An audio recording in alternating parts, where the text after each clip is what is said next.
Welcome back. Cleaning up contaminated ponds at the Colstrip Power Complex in eastern Montana has the potential to create hundreds of high-paying jobs for decades to come. That's the conclusion of a year-long study released Tuesday from the Northern Plains Resource Council. MTN's Jay Cohn has more on the study's findings. As Montana lawmakers debate the future of the Colstrip power plants and what role the state should play in that future, a new study indicates cleaning up the huge coal ash ponds behind the plants could provide the necessary jobs and economic vitality needed for Colstrip's long-term survival. That study, entitled Doing It Right 2, outlines how storing coal ash in a dry location high above the aquifer is the best outcome for both the community and the environment. We are very excited about this study because it does show that coal ash cleanup is a huge job creator, and it is also a way to permanently remediate groundwater pollution for the use of agriculture and the greater Colstrip community. Becky Mitchell chairs the Northern Plains Resource Council, a grassroots conservation and family agriculture group. The new study, she says, offers Colstrip a bridge to the future, tapping into its skilled workforce to clean up the contamination that has ruined the town's groundwater. The ponds are leaking. The coal ash is highly toxic, and they're in contact with the groundwater.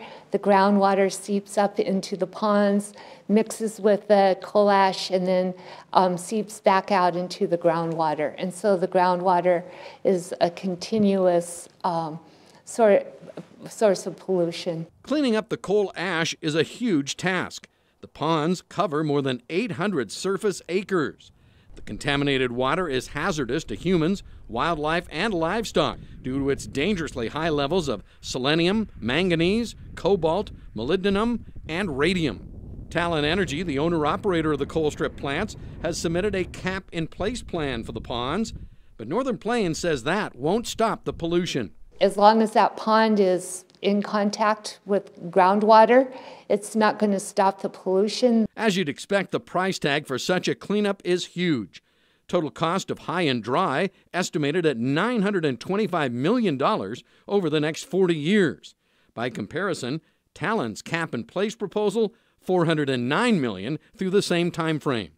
And as for jobs, the extensive cleanup offers direct jobs on an equally massive scale. Talon's proposal would amount to 91.6 yearly jobs between now and 2029. The high and dry plan, 218.2 jobs during that same time.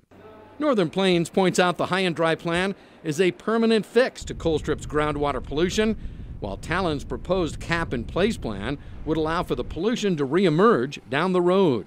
And as for who pays, that is the responsibility of the plant's owners. In Billings, I'm Jay Cohn reporting for MTN News.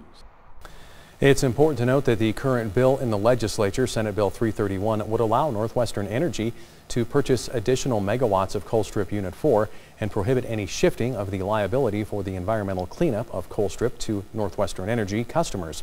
A hearing on the bill is expected to take place next week.